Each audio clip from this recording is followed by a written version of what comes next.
pozdravljeni. Čas je za nogomet. Sliko smo v Ajdovščini, kjer se bo kmalu začela tekma 33. kroga prve slovenske nogometne lige Telemach v športnem parku Ajdovščina se bodo pomedili nogometaši domačega Primorja in Radomelj. Ne gre si zatiskati oči pred tem, da je ta obračun za gostitelje neprimerno. Pomembnejši Ajdovci so trenutno na zadnjem 9. mestu, za 8. uvrščeno Muro pa zaostajajo za 4 točke in danes bi lahko trije nogometaši pri Primorju, Banjak na položaju tako imenovanega libera, desno od njega Petek, levo Strajnar. Bolj nas seveda zanima, kako bodo postavljeni zvezni nogometaši. Igve Ikena po obetavnem prodoru in gol! Igve Ikena po nekaj sekundah, natančneje po 43, je šokiral ajdovsko obrambo in Mlinar je popeljal vodstvo.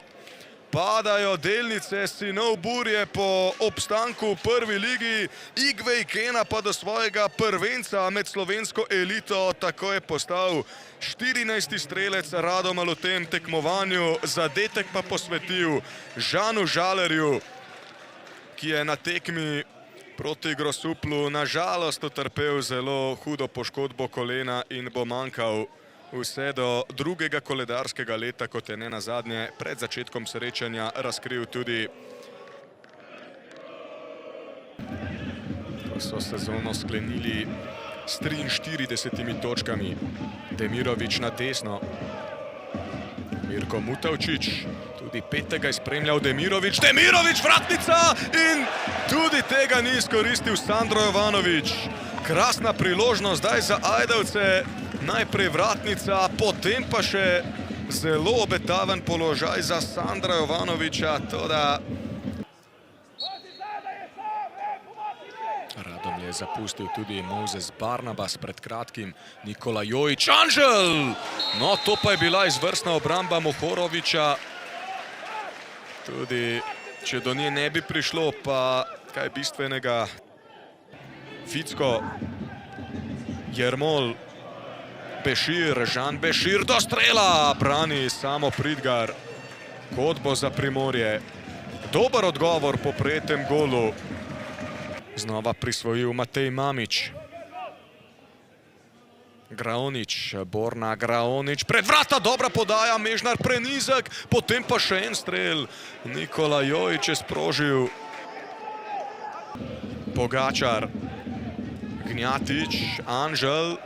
Napaka Bineta Anžlja do posesti. Bešir, veliko prostora ima ta Ficko in pa Jovanovič na levi. Dober sprem Sandra Jovanoviča, že v kazenskem prostoru Jovanovič.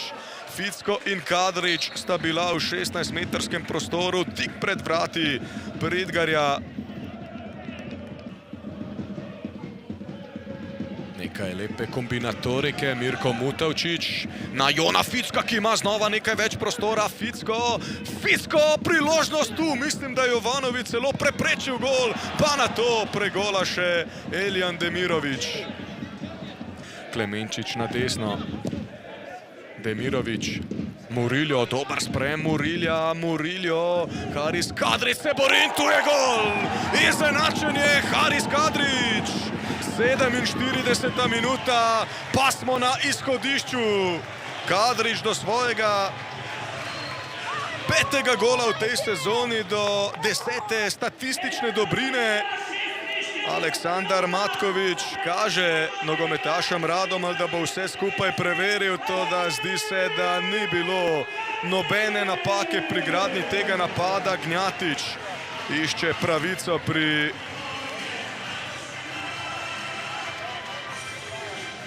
glavnemu sodniku. Tu se zdi vse čisto, tudi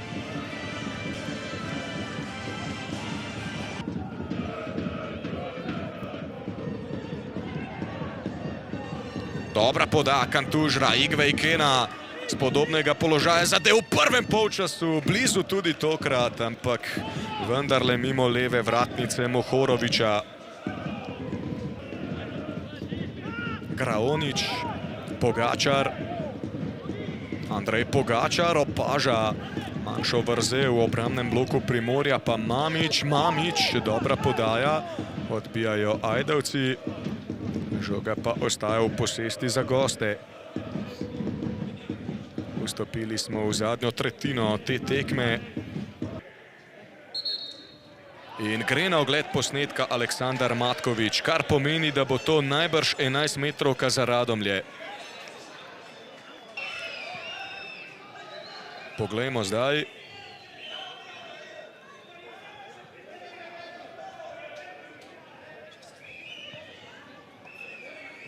Aha. Kako nespameten prekršek Gašperja Petka. In to bo seveda 11-metrovka za Radomlje. Niti ne bodo imeli razloga za kakršnokoli jezo varovanci Tončija Žlogarja. Tu je Gašper Petek ravnal res zelo nespametno in s tem omogočil tekmecu, da še enkrat pride do vodilnega gola. Vse do polfinala. Tam pa strelskega računa ni odpiral, zdaj je dobil znak. Krapuhin! Kakšna napaka Mohoroviča! Človek je že pridobil posest. Ali je možno, da je vratar predmet posmeha tudi ob tem, ko že obrani 11-metrovko?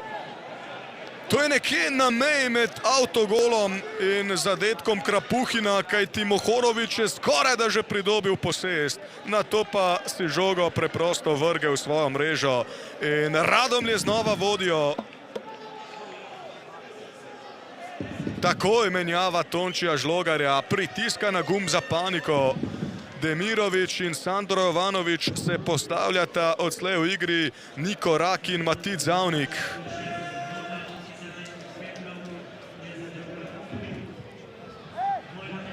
Vse je kazalo na to, da bo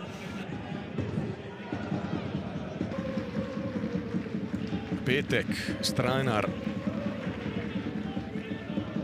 Mark Strajnar, Haris Kadrič. Kadrič do strela in vendarle brani Pridgar. Samo udarec iz kota za Primorje.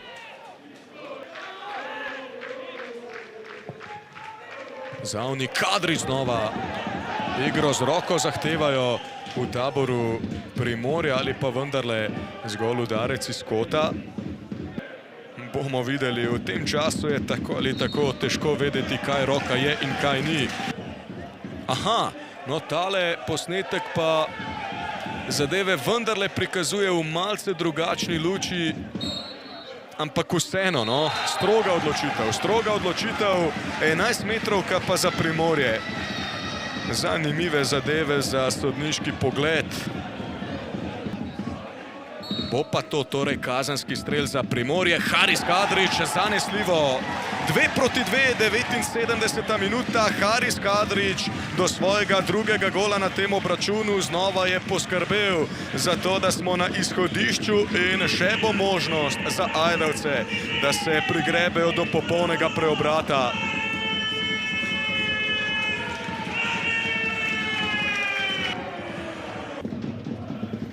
Gravnič pred vrata, do posesti Matej Mamič. Odkriva se mu Mazreku. Mazreku, dobra podaja, prečka! Kakšna priložnost za Stanislava Krapuhina. V taboru Primorja. Ni še odprl strelskega računa za to sezono. Zdaj pa priložnost za Kušiča, ki gre sam. Luka Kušič, Kušič v preigravanje. To bo gol, Luka Kušič. Radomlje znova vodijo. 87. minuta. Kušič izkorišča obrambno kapitulacijo zadaj pri Ajdovcih. In zdi se, da bo Žlogarjeva četa še naprej za 4 točke zaostajala za Muro. Mirno, preudarno, Luka Kušič, očitno mu ta stadion zelo leži. Njegov drugi gol v prvi slovenski nogometni ligi, drugi, ki ga je dosegel v prestolnici burje. Kakšen nesporazum Raka in Klemenčiča. Rak je povsem napačno ocenil pot žoge, Klemenčič pa se je tudi brez prave potrebe preselil više, moral bi predvideti.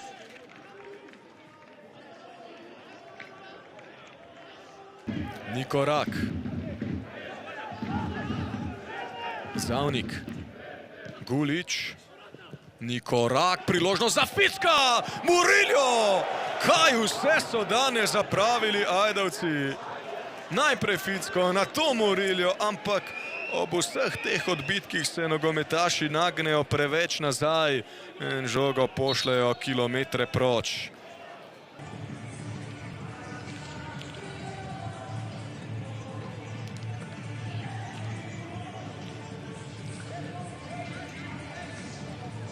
Haris Kadrić, danes precej boljša predstava strani Primorja kot v mnogih prejšnjih tekmah. Pripravili ste si res ogromno priložnosti. Cel drugi polčas nekako iskali pot do popolnega preobrata. Dvakrat na tekmi ste tudi izenačili. Kaj je šlo narobe, ko niste igrali tako suvereno kot večji del tekme? Pa prvi polčas bom rekel, da smo začeli oziroma odigrali tako, kot si nismo želeli. Na polčasu smo se zmenili, da gremo na polno z energijo, da probamo obrniti tekmo. Mislim, da smo to probali narediti. Dobijamo glupe gole, ampak bom rekel, v tem trenutku so nas vredne. Mislim, igramo samo za točke, tako da če bomo umrli kot ekipa, bomo umrli kot ekipa, ampak mislim, da moramo fanti dati glave skupaj, verjeti do konca in naslednjo tekmo znova na 3 točke in tako do konca sezone. Jaz pravim, verjamem v te fante. Danes nam ni obrestovalo, ampak če bomo dali vse od sebe, tako smo dali danes, si ne bomo imeli na koncu kaj očitati, zdaj pa kaj nas bo prepeljalo, pa nas bo. Kako težko je pa z psihološkega vidika, ko zaostajate 4 točke za Muro, zdaj imajo Sobočani še tekmo v dobrem. Kako težko bo spremljati recimo njene tekme? Pa iskreno, ne sme nas to zanimati. Jaz mislim, da moramo gledati sebe, da moramo dati vse od sebe. Vsako tekmo, mislim, da fantje se trudimo, delamo vse, mislim. Nočemo fokusa delati na drugam, ker vemo, da je še, če bomo mi nabirali točke, bo na koncu vse v redu. Tako ko sem rekel, verjamem v to ekipo, v te fante in Pike mora začeti čim prej prihajati v naš račun. Mihael Žapar, iskrene čestitke za zmago. Danes smo se res spremljali fantastično tekmo. Bo ta zmaga nekakšen obliž za rane, ki so nastale tekom tedna na obračunu s Brinjem? Složio bi se s vama, jako dobra utakmica, onako jako puno prilika i s jedne i s druge strane. Jako mi je drago zbog pobjede, posvetio bi u našem prijatelju Žanu Žaleru koji se teško ozlijedio u kupu i u ime cijele ekipe želim mu brzo oporavak i ova pobjeda je naravno i za njega. Ali evo, želim reći da je stvarno jako bitna pobjeda budući da smo u kupu prije par dana ispali, imali smo veliku šansu, ali dobro, šta je tu je. Idemo dalje i ovo je najbolji put kako ići dalje. V kakšnem stanju pa je Žan? Verjamem, da ste se izmenjali nekaj besed z njim. Pa nažalost puknuo mu je taj prednji križni ligament. Prije koju godinu i meni se ista ozljeda dogodila, tako da znam kroz šta će sve prolaziti i kao što sam rekao, želim mu puno mentalne snage, to je nekako ozljeda najviše za glavu i evo, mi smo svi uz njega i vjerujem da će se vratiti još jači. Na vseh mubi nekako krožijo šale, da ko imate ob klopi Vigla ono besedo, da tekma nikoli ni mirna, tudi danes nikakor ni bila ena izmed boljših, seveda, v tem tekmovalnem letu, kar 5 golov smo videli. Čeprav ste nasprotniku dopustili veliko priložnosti, verjamem, da ste zelo ponosni danes na fante. Ja, res je. Najprej bi rad čestital fantom na igrišču, pa druga stvar, to zmago bi rad posvetil Žanu Žalarju, ki mu želim čim prejšnje okrevanje in pa tudi trenerju Jugu, ki mislim, da je preveč časa že na tribuni gor. Tako da ja, je bila pa tekma težka, ampak svaka čast fantom. Je danes med njimi in vami potekala kakršnakoli komunikacija? Ja, vedno imamo z predstavnikom pa trenerjem pa mano, vedno imamo komunikacijo. V kolikšni meri ta zmaga predstavlja obliž na rane po porazu proti Brinju? Velik. Jaz bom rekel, ta poraz med tednom je bil res težek za nas in ta zmaga je zelo pomembna, da lahko zdaj malo rečem spet nasmeh na obraz, pa da gremo do konca sezone tako, kot se zagre. Zdaj ste se utrdili na 6. mestu. Jasno, ne morete v Evropo, hkrati ste si zagotovili obstanek med elito. Odkot črpati nekako motiv? Ali lahko pričakujemo, da bodo v zadnjih krogih te sezone priložnost, tudi kot nekako doslej, priložnost dobili tudi številni mladi nogometaši, morda tudi mnogi mladinci? Pa jaz bom rekel tako, sej vidite, da že mislim, da celo sezono pri nas kar nekaj teh mladih igralcev dobiva te šanse. Tako da ja, naša pot je znana, razvoj teh mladih igralcev in to je to, probamo do konca sezone. Jasno, vsaka tekma nam je pomembna, hočemo vsako tekmo zmagati, ampak sigurno ja, naša pot je začrtana, mladi igralci, promocija neka in kdor si bo zaslužil, ta bo dobil šanso sigurno. Pa morda še komentar o Luki Kušiču. Zdi se, da mu ta stadion resnično ustreza. Drugi gol v Ajdovščini. Res je, ja. Sam pohvale za Luka, dober dela na treningih, tako da sam tako naprej, mislim, da ga čakajo še velike stvari.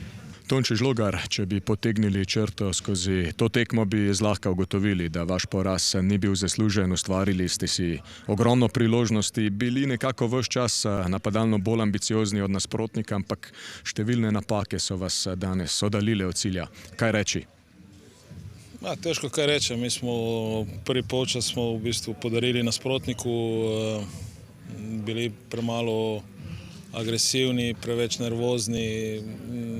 Nekateri igralci psihološko odpovejo, ko je taka tekma, se skrivajo. Res, da smo potem si priigrali dosti priložnosti, ampak mi skoraj da vsako tekmo podarjamo zadetke, nam nobenih ne podarja. In poleg to tako je zelo težko na tem nivoju zmagovati tekmo.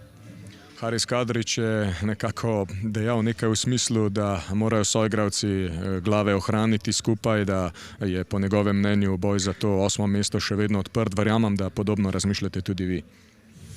Dobro, danes res lepa priložnost, ki smo jo zapravili. Mislim, da bi se približali Muri. Do konca so še 4 krogi. Zdaj potrebno odigrati, predvsem prespati, odigrati čim boljše do konca, zbrati čim več točk in na koncu bomo videli. Zdaj situacija sigurno ni taka, da bi nam trenutno kazala, da bi bili blizu tega 8. mesta. In nič, bom rekel, bomo pa seveda verjeli, dokler bo teoretična možnost. Danes ste zaigrali tudi v drugačnem sistemu, zgolj z enim klasičnim napadalcem. Kako zadovoljni ste bili recimo z nastavki, če skušate odmisliti dejstvo, da se na koncu rezultatsko ni šlo? Mi smo že v Mariboru igrali na podoben način, tudi z Bravom, z enim napadalcem. Poskušali smo pač pomagati fantom, da bi obdržali posest. Imamo tudi dva zelo, bom rekel, imamo predvsem v Sandru Ivanoviću na eni strani, Mark Straner na drugi, ofenzivno usmerjene, krilne, v bistvu bočne igralce. In tu smo mi sigurno delali višek, prihajali do nekih dobrih situacij. Tudi danes smo imeli razpored pri teh priložnostih dober, samo pač teh priložnosti nismo izkoristili. Najlepša hvala in srečno.